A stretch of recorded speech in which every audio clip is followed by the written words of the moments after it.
When Andal herself is not willing to believe, where am I will certainly not believe. Is it so? Not at all. Krishna might have been called as a liar as a pastime. That is for our experience of divinity. Whatever he talks would finally be truth. Not necessarily that Krishna has to talk the truth. Whatever he talks has to be termed as truth. There is a marked differentiation, marked difference between Rama and Krishna. Rama walked the righteous way. He followed the dharmic path. He wanted to follow Dharma Marga. He did so. But Krishna never wanted to. He followed a path and declared that to be Dharma Marga. He never followed the Dharma Marga. And our Purvacharyas think that Krishna was better than Rama because there is no need for Bhagavan to demonstrate or prove to anyone. He need not follow any condition. If Rama had given a wrong opinion to people that God should all fall in line, then he has wrongly demonstrated. We must never expect him to follow. We would say in this loka, in this world thus, even a rule maker should abide by rules. Don't we say so? Even if you are a traffic constable or a traffic policeman, he has to abide by the rules. We accept it here. But that law is not applicable with Bhagavan. He need not abide by any rule. Kindly note this change. If somebody talks to you or you are of the belief that Bhagavan also should follow rules, kindly change it. The Shastras never talk so. He will not fall into any discipline. That's why he is called as Brahman. Why is he Brahman and why is the Almighty? Because he will not fall into anything. We should follow as we are all belonging of Krishna. Now let me tell you, we have no requisites to this, but still there is a requisite. Krishna never expects anything from a Sharanagata, but still he expects something. One example, a small story to make you understand this. I was quite hungry, but I didn't have enough food. I was a destitute. I went to Annadata. He was a very generous person. I requested him, I am too hungry for many days. Can you feed me with some food? He said, just come back in 2 hours. I'll give you food. I asked him, I have no penny to be paid to you. Don't expect anything from me. No, you need not pay anything. I may not be asked to pay, but still will you tell me to do some work here? You may not ask me money, but if you tell me to do some work, I cannot. He said, I will not ask you to do any work. You may not ask me today, but later after 10 days will you summon me? Will you ask me to do something? Don't worry, I will not expect anything from you. Come after 2 hours. I went back. But someone else provided me food. I had food. I came back after 2 hours. Should I not inform this person? He was so kind enough to grant me food. I came back after 2 hours. I was standing still. He said, sit down. You were so happy. You were so hungry. You wanted to have food. Sit down. I said, no, I am not going to have food now. The other person was worried. He thought, have I committed any mistake with you? I told you I expect nothing. Then I replied to the Annadata, no sir, you said 2 hours ago that you will not expect anything. But now you are expecting something. That's why I do not want to take food here. The person was still confused. I never expected anything from you. I didn't ask anything from you. He said, you are expecting hunger for me to enjoy food now or not? I am not hungry now. I am not able to have food now. So this Annadata at least was expect a person who is hungry to come to him. Did he not expect hunger now? Did he not also commit he would not expect anything 2 hours ago? He says that I will not expect anything from you. Now he says that if you are hungry, you can very well come. Now is expectation of hunger to be counted as an expectation or not to be counted as an expectation? He is only expecting hunger, nothing other than that. He never expected me to do any job or to pay anything or to do something 10 days later. He did not expect all those things. But there is no other go if I am not hungry. Will he not expect me to be hungry? He expects that. So what is hunger to having food is Sharanagati to having moksha. I'll tell you this. Let's draw the similarities between the two. I'll give you another example later on. Bhagavan never expects anything from me. Not Karma Yoga, Jnana Yoga, Bhakti Yoga. But he expects me to be hungry to reach moksha. Is that expectation to be counted as an expectation or is it just my nature? To be a person who wants food, should he not be hungry? That is a natural phenomenon of a person who is hungry. Now, I am a person who is a mumukshu. Should I not have the ruchi to reach moksha? That ruchi, that taste is this hunger now. Bhojanattu kukshuttu pole. For having food, you need hunger. But hunger is not the cause to have food. Please note the difference in the terms. Unless you have hunger, you can't have food. You can't have food. But just because you are hungry, will you be fed with food? Well, it's a very difficult question, tricky question. Unless you are hungry, you can't have food. If you are hungry, will you be provided food? If I am hungry and I will get food, then all the millions of population in this world must get fed. That's not happening. We see so many people in Somalia and African countries, they die out of malnutrition. Just because they were hungry, they were not fed. I am hungry. I may not be fed just because I am hungry. But unless I am hungry, will I be fed? I will not be. I have to be hungry to be fed. But it is not a prerequisite that if I am hungry, I will be fed. Similarly, I have to perform Sharanagati to be granted moksha. But it is the prerogative of Krishna to grant or not to grant. So, just because you have performed Sharanagati, Krishna cannot be compelled to grant moksha. You have to perform and wait. He will grant whenever he wants to. Because this is only hunger. I may be hungry, but I should find an Annadata who has mercy. Only then I will get it. So what is the cause for this grant? The mercy of the Annadata. What triggered the grant? My hunger. So my hunger is not the cause for this grant, but my hunger is the triggering aspect for this grant. Are you clear now? Or I would repeat it. My hunger is not the cause. Why I am repeating this is, kindly note, it is Bhagavan's mercy that is the only upaya to reach moksha. Nothing from my side can be an upaya to reach moksha. Means rest with him. That's the underlying important concept in Sharanagati. Nothing rests with me, it all rests with him. But should I not have anything? Yes, you should. You are also required to have what? Hunger.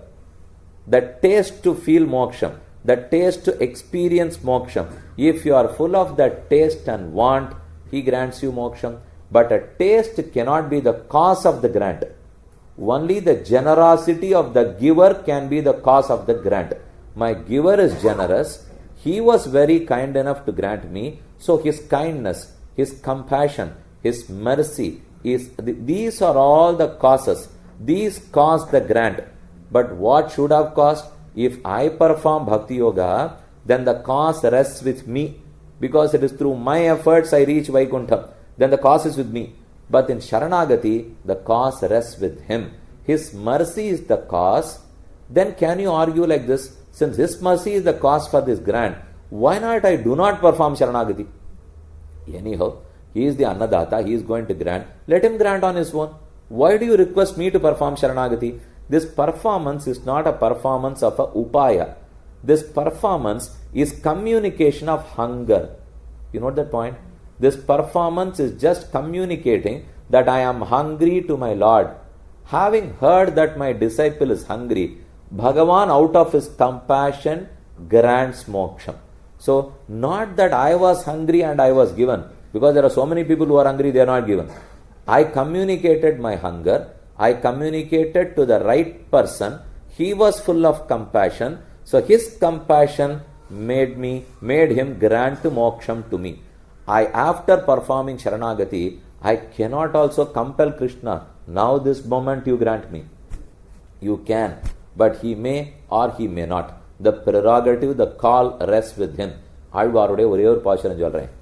அவர் சாதிக்கிறார், மாறி மாறாத தன்னம்மலை வேங்கட தன்னலை வனத்தடர ஏரியாம் வண்ணம் இயற்றும் இதுவல்லால் மாறி யார் பெய்கிப்பார் மற்று வனத்தடர ஏரியாம் வண்ணம் இயற்றும் இதுவல்லால். I had to store rainwater. I was quite surprised when I came to this country, because in many other countries I was told there's abundant water sources available. They say there is some water problem here around. At times it may erupt. What do? It should rain in your catchment areas. you must have enough reservoirs available to store. I built a big reservoir. I built a dam. Immediately I looked upon the rain gods. Having built the dam, now I demand you to rain. Can I do that? I have built a dam. Can I demand with the God that he should rain? He will not. He may not. He may or he may not.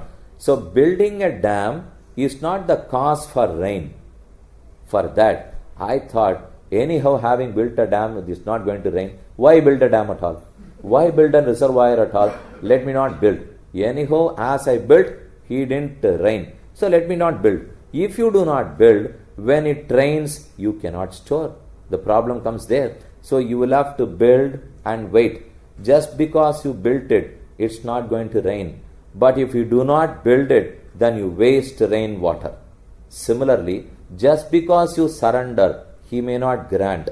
But if you do not surrender, when he grants, you cannot save. The problem is that. So I will have to surrender and keep waiting. He will grant. Unless you have surrendered, you are not the recipient of the grant anymore. He will grant you, but you must be prepared to receive. If the reservoir is not ready, then rainwater is wasted. If I have not surrendered, then the rainwater, which is Bhagavan's compassion, Bhagavan's mercy, that gets wasted. Anala Sharanagati Panna Birpadha Moksha Kadaikum. Sharanagati Pannatta Moksha Kadaikum.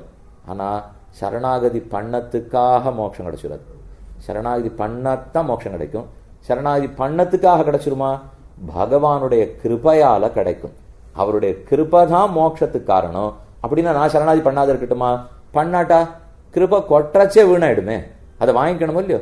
So this சரணாகதி is not to trigger பகவான் to grant me மோக்ஷம். This சரணாகதி is my nature, is my essential nature.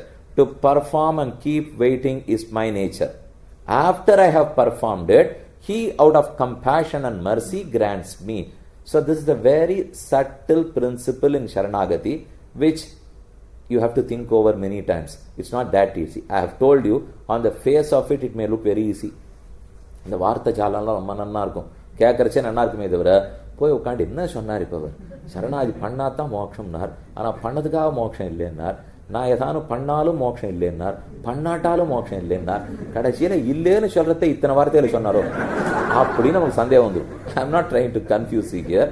It is truth. After performing Sharanagati only I would be granted moksham. But just because I have performed, I cannot compel Krishna to grant moksham, but he does. After all, he has been waiting for to grant this. It is not that we have to compel him or he is not interested in granting. There are some countries which want many people to visit them. So their visa rules will be very simple. But there are other countries, they do not want people. They are already overloaded. Then they make their conditions very stringent. We see both countries. You want to visit America, it's too difficult. The only route available is through Canada. Because Canada, it's so easy to get in. But to United States of America, it is difficult to get in. Our Bhagavan is always like Canadian government. He wants people to come to him. Not that he keeps all his gates closed and his stringent visa conditions makes it impossible for me to enter the gate. Not at all. He in fact dilutes all the conditions. If he was stringent, then none of us would be eligible to reach Vaikuntha. He is not stringent at all. What does he expect from us? Not karma jnana bhakti yoga, but just hunger. Hunger is expression of our interest to enjoy him. As a rightful servant of Bhagavan, should I not do at least that? அவர் என்ன என்கிட்ட எதிர்பார்க்கிறார்? ருச்சி. Am I willing?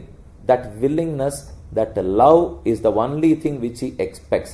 And if you generate that, if you develop that, he is so happy granting moksham.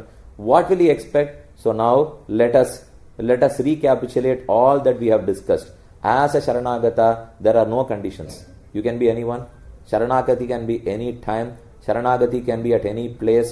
There are no other conditions required. The only condition is you can't perform Sharanagati to anybody. You can perform that only to Krishna. What is that? What makes you a rightful candidate? Your right, your eligibility is be concerned. Concern is the only eligibility. After Sharanagati, what is the effect of it? Removal of your concern. Now, will Krishna not expect anything other than this? Yes, he expects two more things.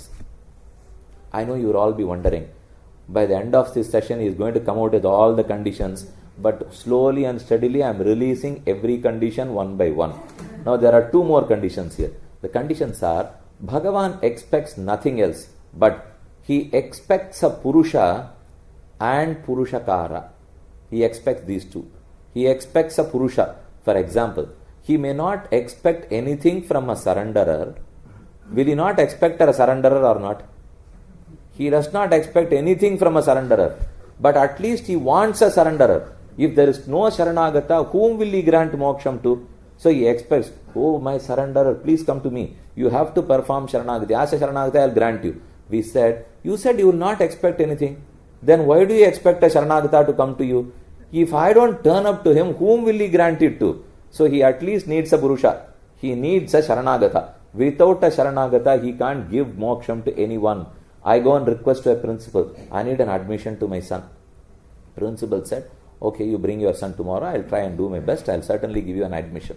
The next day I went there, I sat before him, he said, where is your son? You said you don't need anything tomorrow. I didn't bring my son too. If he does not come, whom will he give the admission to? So at least you need a surrenderer, a Sharanagata to receive the moksha. Secondly, not only a Purusha, not only a Sharanagata, Bhagavan expects a Purushakara. And that Purushakara is none other than Sri Mahalakshmi. He expects a Purushakara. Now the role of Mahalakshmi is very, very significant during surrender. To perform Sharanagati, the role of Mahalakshmi is very significant.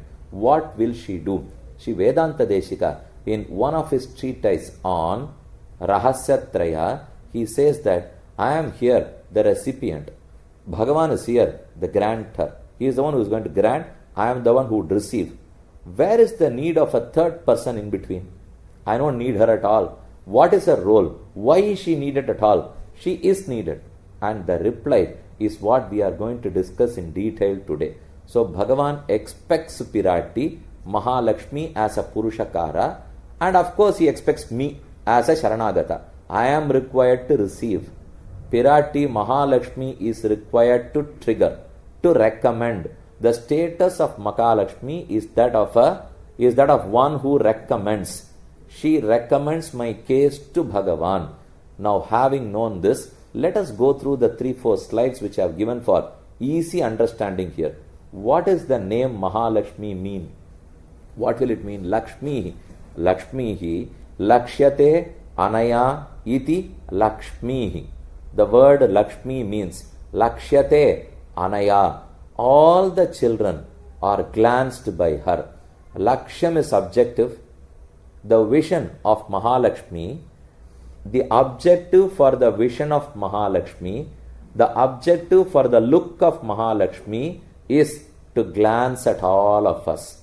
Namma ellarim katakshikkarthukku thaan Lakshmi ullal. So Lakshyate, we are all the object of her kataksha.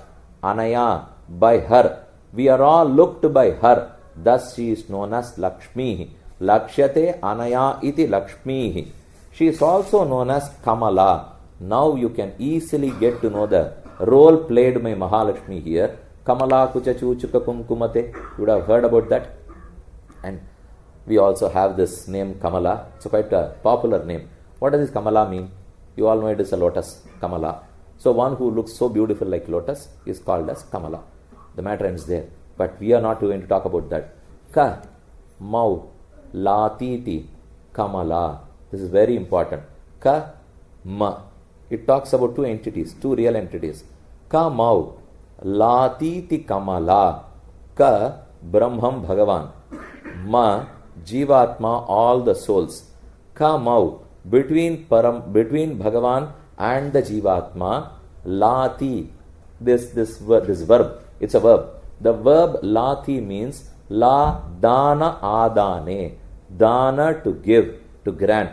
Adane to receive. It's a barter trade now. I give something, in respect of it I receive something.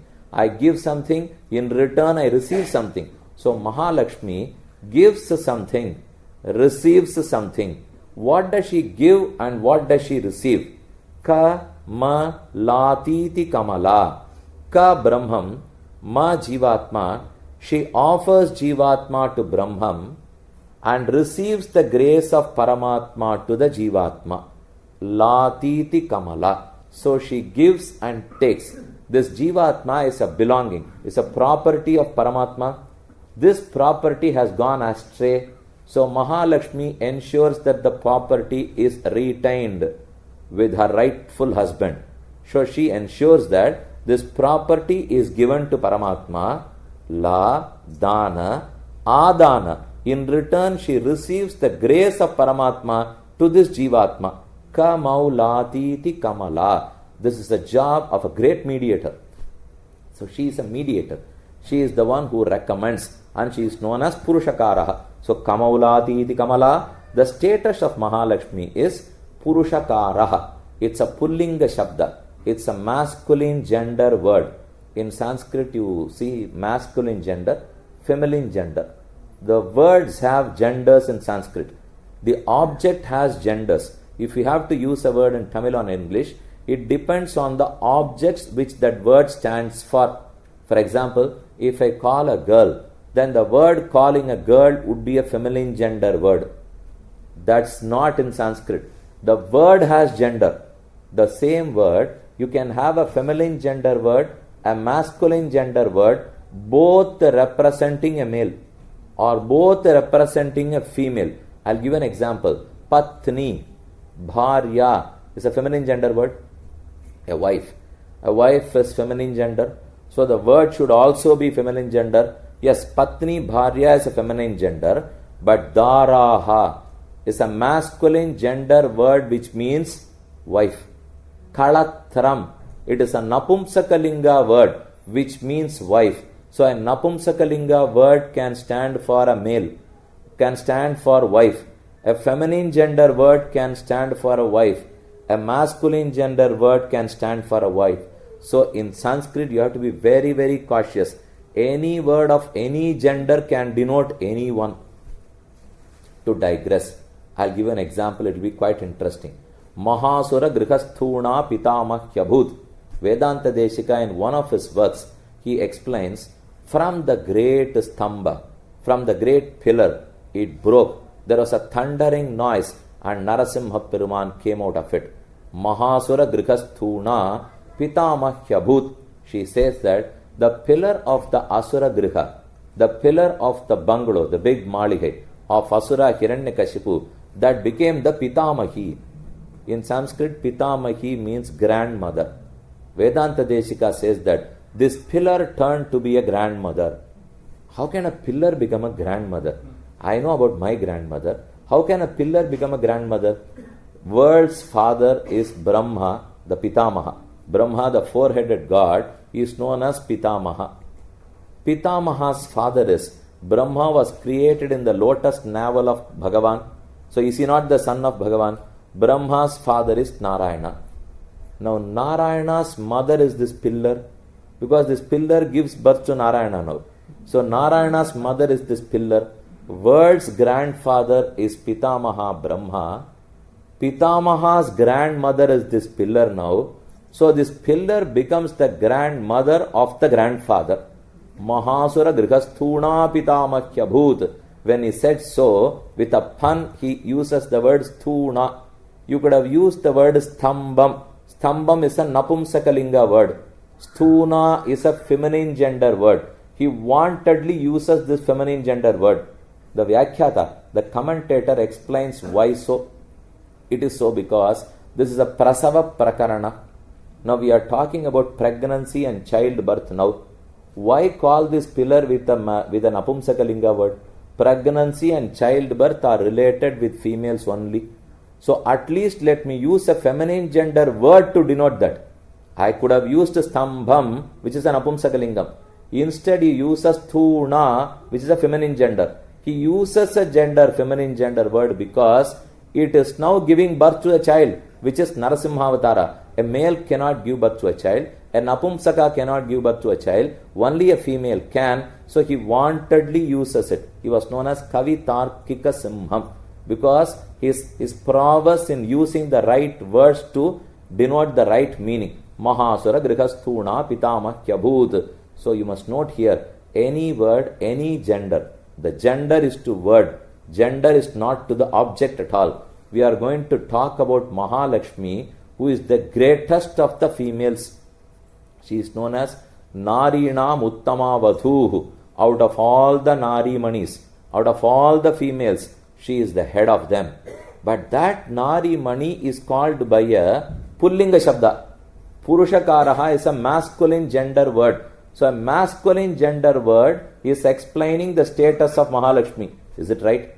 We must have used a feminine gender word. It is not so, because this language is so rich that it can use any gender to denote anyone. The gender is to the word only. Purushakaraha. What is the meaning? Purusham karoti iti purushakaraha. You will have to go step by step here, understand and digest, so that at the end of the day you are quite clear about what we discussed yesterday, and as a result what we discussed today. It is only an extension today. Purusham karoti iti purushakaraha. Purusham karoti. One who makes a man behave like a man.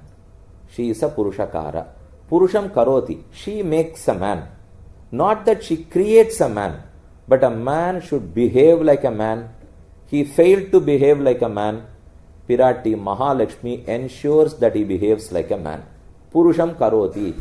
Which man are we talking about now? Who is the man she is creating, or who is the man she is correcting? Both. Either Paramatma or all the Jivatmas. We are all Purushas. Bhagavan is also the Purushottama. Bhagavan is the Purushottama. We the Jivatmas are Purusha. When I mention Purusha, I am not talking about male folks now. I am talking about Jivatmas. The word Purusha will only stand for a Jivatma and not to a male or female by body. In this birth, through our structure, we may be called as male or females. But the word Purusha stands for an Atma. You know why? Puri Shete iti Purushaha. Puri, in a place, in a pattana. Shete, one who reclines, is a Purusha. Puri Shete iti Purushaha. Here our Hridaya Kamalam is the pattana. It is a place. It's a place to stay.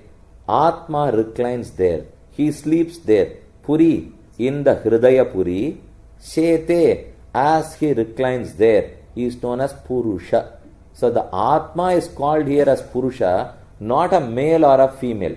Purusha, Purusham karoti. She Mahalakshmi ensures that all Atmans behave as Atmans. She also ensures that Paramatma behaves as Paramatma. He must be a Purushottama. He is a Purushottama. The entire 15th chapter talks that Krishna is Purushottama.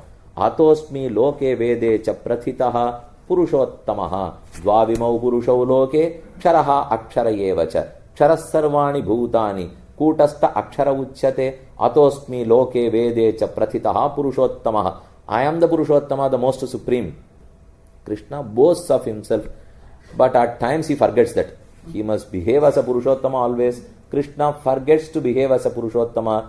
Pirati ensures that he behaves as a Purushottama. What is her role in making him? What is her role in making him behave like a man? What should a man do? As a Purusha. Now let's get into the etymological meaning of the word Purusha. You might be seeing for the past 3 days now, I have given all the Vyakarana meaning of every word. Unless you note that, you cannot be confident on the theory that you are learning. You must be clear. Explanation and Upanyasam, lectures, discourses, oratorical excellence means nothing here.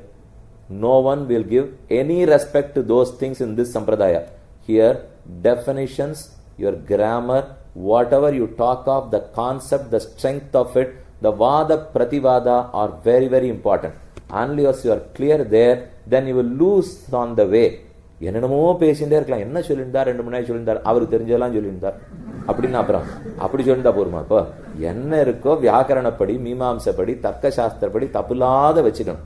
அதில் போய் பயந்துடக்கூடாது. போய் ரொம்ப கஷ்டமான விஷயமா இருக்கும் போல் இருக்கே, எதுக்கு இதுன்னுட்டு அப்படி போனா போகிறதுன்னு பேசிகிட்டே போயிருந்தோம்னா அப்புறம் போட வேண்டியதுதான்.